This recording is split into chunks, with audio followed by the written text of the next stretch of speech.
The United States military is always up to something, and this time it's dangerous. We're trained, we're ready. Any mission, anytime, anywhere, we're ready to go. Popularly known for coming up with the best military concepts and designs, the US Armed Forces are definitely not one to have a battle with. And yet, despite their huge inventory of new weapons, the US military keeps on creating more, and recently they admitted that they've created something powerful enough to make the Yellowstone supervolcano erupt. What did they just create, and how dangerous is this invention going to be for humanity? Join us as we explore how the US military just admitted they've created something that will make Yellowstone erupt. Also known as the Yellowstone caldera, the Yellowstone supervolcano is a volcanic caldera located at the Yellowstone National Park in the northwest corner of Wyoming. In its entirety, the Yellowstone supervolcano is greatly feared because it's powerful enough to make an eruption of magnitude 8, so yeah, it's not your average volcano.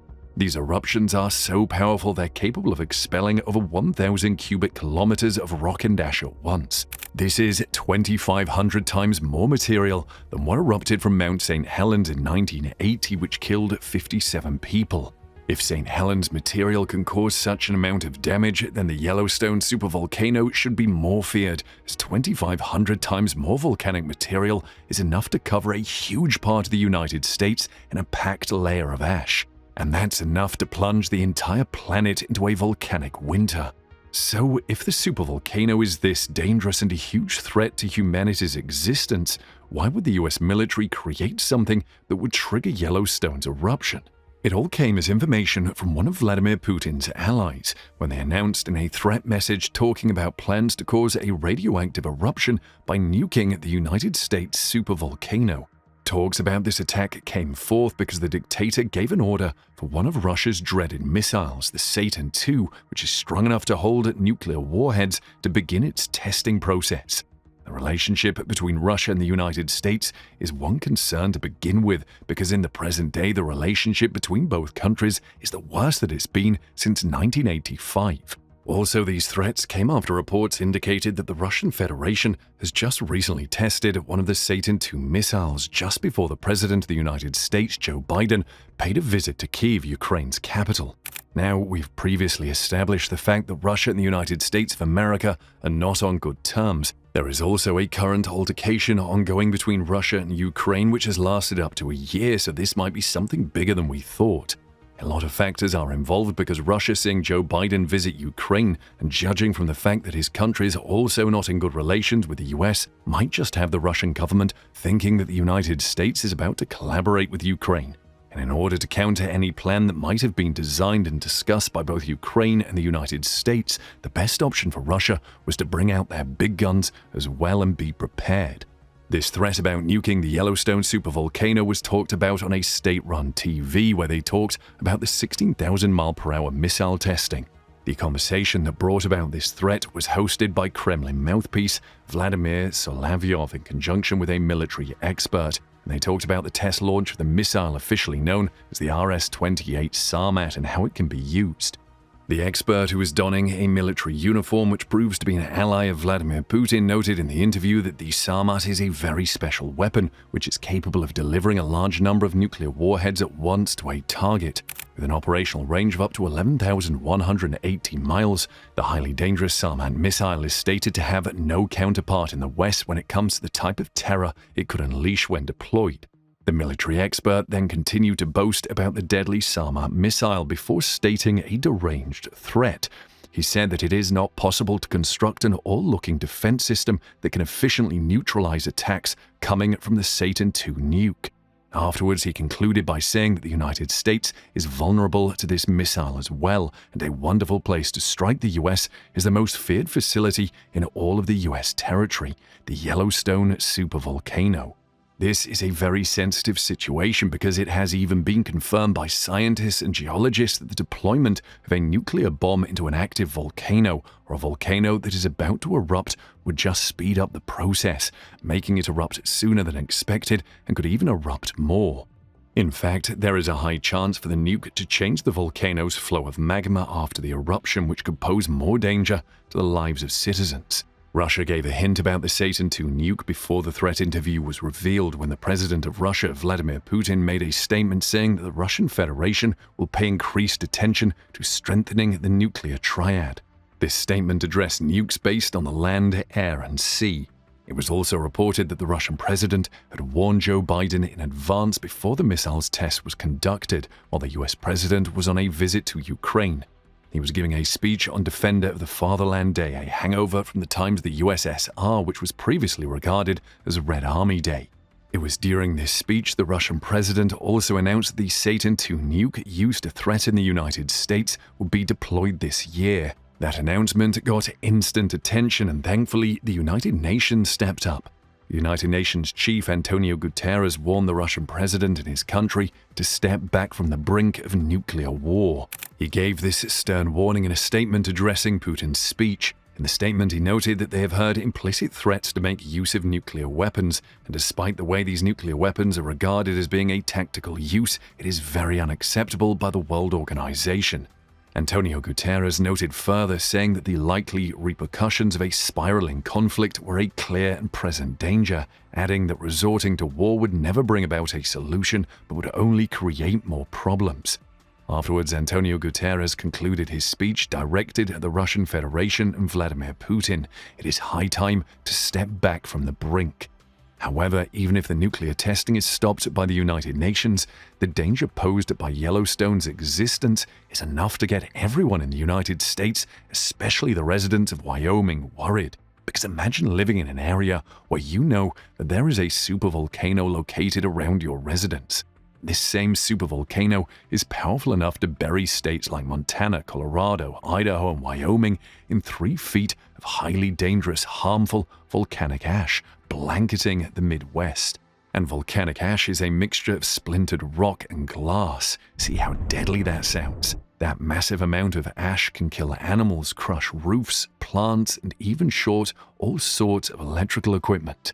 Yellowstone has had 3 massive eruptions as documented by scientists and geologists, and all 3 eruptions created the calderas we see today at Yellowstone National Park. The first eruption from the supervolcano happened about 2.1 million years ago. 800,000 years later, the second eruption took place. Surprisingly, the youngest of all 3 calderas, Yellowstone caldera, is the biggest. It comprises Yellowstone Lake, the northern portion of which is located in the caldera's southeastern area. It is also characterized by the West Thumb, an area which was formed by a relatively small eruption in the caldera about 150,000 years ago. The West Thumb is a knob-like protrusion on the western side of the lake. The caldera has 2 resurgent magma domes, with each one located in the north and west side of Yellowstone Lake. These resurgent magmas have been forming in the caldera, and the western dome underlies several of the park's best-known hydrothermal features. Since it's been centuries since the Yellowstone supervolcano erupted, several questions and conversations have been arising about when this supervolcano is going to cause another major eruption that would shake the whole world. Although scientists have come up with theories saying that a super eruption takes place and scars the planet every 100,000 years, we can't be too sure, as there has been no actual confirmation of the explosive planet-changing event. As a result, we can't leave the situation alone, living in doubt and fear. So scientists, with their inquisitiveness and brilliancy, set out for answers to this largely asked question. To get their answers, they visited the sites, and with the help of geologists and other supporting files, they sought lessons from Yellowstone's past and found results they never expected. Their results show that the forces that mainly influence rare and violent events like Yellowstone's super eruption can move much faster than scientists and volcanologists previously thought. So this means that the US military really has something to be scared about if something is not done about those nukes set to be deployed by the largest country in the world.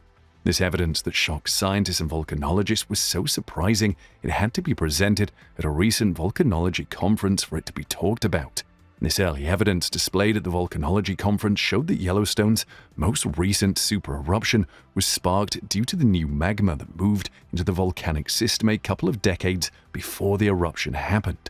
The previous estimates made about the recent super eruption was that the geological process which led to the huge eruption took millennia to take place.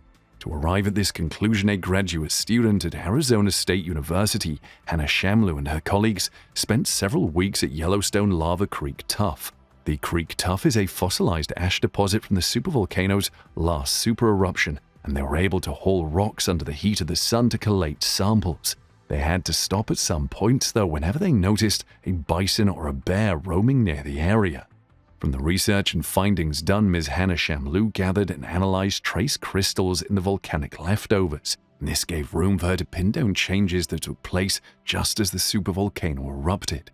Each crystal was once within the vast, seething ocean of magma located deep underground, and as the crystals advanced outward, layer upon layer, signs of changes in temperature were recorded, including the pressure and water content under the volcano, much like a set of tree rings. We expected that there might be processes happening over thousands of years preceding the eruption, said Christy Till, a geologist at Arizona State and Ms. Shamloo's dissertation advisor. Instead, the crystal's outer rims depicted a clear uptick in temperature and a difference in composition that happened on a rapid timescale. That could imply that the supereruption happened only a few years after an injection of fresh magma under the volcano. Geologically speaking, the timescale is nothing but the blink of an eye. This discovery made by Ms. Shamloo and her colleagues and her dissertation advisor is an even shorter time period compared to a previous study which discovered that another ancient supervolcano under California's Long Valley caldera became active hundreds of years before it erupted. Because of this, scientists are recently now beginning to understand that the situations that lead to supereruptions might happen within a human lifetime. It's shocking how little time is required to take a volcanic system from being quiet and sitting there to the edge of an eruption, said Ms. Shamloo, although she noted that there's more research to put in before scientists and geologists will be able to confirm a precise timescale. Carrie Cooper, a geochemist at the University of California, Davis, who was not a part of the team of research, said Ms. Shamloo and Dr. Till's research gave more insights into the time frames of supereruptions, although she is not yet certain that scientists will be able to pin down the accurate factor that triggered the last Yellowstone supereruption. That means geologists would need to find out what causes the rapid movements that build up until the supervolcano gushes out its content. It's one thing to think about this slow, gradual buildup. It's another thing to think about how you mobilize 1,000 cubic kilometers of magma in a decade, she said. As the study continues, scientists are very optimistic about the research, hoping to spot future supereruptions in the making. However, while scientists are trying to get to the bottom of their research and find answers, reports from the media have been making rounds about the Yellowstone supervolcano as media organizations have claimed that it's due to erupt, therefore causing public panic. They mostly claim this due to the fact that the supervolcano's last eruption was 70,000 years ago, and as a result, there is a huge chance for it to blow soon. However, that's not how volcanoes work. Michael Poland, a geophysicist and the scientist in charge at Yellowstone Volcano Observatory, got tired of hearing these comments, so he granted an interview to address the situation. In the interview, he noted that this information making rounds and causing panic among the general public has in fact being the most common fallacy made about Yellowstone, and just Yellowstone volcanoes in general are usually perceived this way. Michael Poland said in a statement, "Volcanoes don't work on timelines. They erupt when there is enough eruptible magma beneath the surface and pressure to cause the magma to ascend." He then explained further, saying that none of these conditions is happening at the Yellowstone supervolcano at the moment because it's all about the magma supply. Once the magma supply is cut off, there is no way the volcano would erupt. Several volcanoes go through phases of inactivity and activity, Poland continued in his statement. More often than not, a volcano's activity is a direct repercussion of the magma supply. Some volcanoes do seem to have regular eruptions, but this is because the magma supply is relatively constant. A perfect example is Kilauea in Hawaii or Stromboli in Italy, he concluded. But if this isn't true, as the geophysicist noted, then where did the idea of Yellowstone being overdue for an eruption grow from? Well, Michael Poland noted an example: earthquakes. Although it's not a confirmed cause, it is agreeable. Poland noted it in a statement, saying, "I suspect the overdue idea comes from the concept of earthquakes. Earthquakes happen as stress accumulates on faults, and in many places, this stress accumulates at relatively constant rates, due to, for example, plate motion. That being the case, you might expect earthquakes to occur at somewhat regular intervals. It is, of course, more complicated than that. There are many variables at play, but for that reason, it makes more sense to say that a fault is overdue for an earthquake. Poland also noted that supervolcanoes, a term he considers somewhat crude and sensationalist, are no more or less temperamental than other volcanoes. So how do experts keep an eye on Yellowstone's subterranean activity so that, in the case of a major volcanic eruption, warnings can be given? Yellowstone is very well monitored by a variety of techniques, Poland said. It is covered in terms of seismicity and ground deformation. We track the temperatures of some thermal features, although this is not an indicator of volcanic activity, but rather of the behavior of specific hydrothermal areas. We look at overall thermal emissions from space, collect gas and water to assess chemistry over time, and track streams with river flow and chemistry. So what might indicate that a massive eruption is imminent? Having thousands of earthquakes in a short period of time with many felt events would be noteworthy, as long as it was not an aftershock sequence from a tectonic event, Poland said. That seismicity would need to be coupled with really extreme ground deformation, park-wide changes in geyser activity, and thermal gas emissions. The ground rises and falls normally by 2 to 3 centimeters every year, and there are typically around 2,000 quakes annually in the area, so it would have to rise far beyond these normal background levels. While Yellowstone is relatively stable right now and has not displayed any unusual seismic activity lately, if it were to erupt, the consequences could be extreme. Volcanologists have suggested that the ramification they are most concerned about is wind-flung ash, which could end up coating a surrounding region 500 miles across in more than 4 inches of ash. This could, experts predict, result in short-term destruction of Midwest agriculture and would leave scores of watercourses clogged. According to the U.S. Department of the Interior, the surrounding states of Montana, Idaho, and Wyoming that are closest to Yellowstone would be affected by pyroclastic flows, while other places in the United States would be impacted by the falling ash. Poland added that the effects would also be felt beyond the United States borders. If there were a very large explosive eruption, it could impact the global climate by emitting ash and gas into the stratosphere, which could block sunlight and lower global temperatures by a few degrees for a few years, Poland explained. Research published in a study also found that the Yellowstone caldera holds more liquid molten rock than previously estimated. Now, given the volcanoes tend to erupt only when a vast amount of magma is readily available, should this finding be a cause for concern? This research really just confirms what we already knew about Yellowstone, Poland said. Initial findings were that the magma chamber beneath Yellowstone was only 5 to 15% molten. The new research, which uses more advanced techniques but the same data, suggests it's closer to 16 to 20% molten. The take-home message about the Yellowstone supervolcano is that the magma chamber is mostly solid, and that means there is far less of a consequential eruption.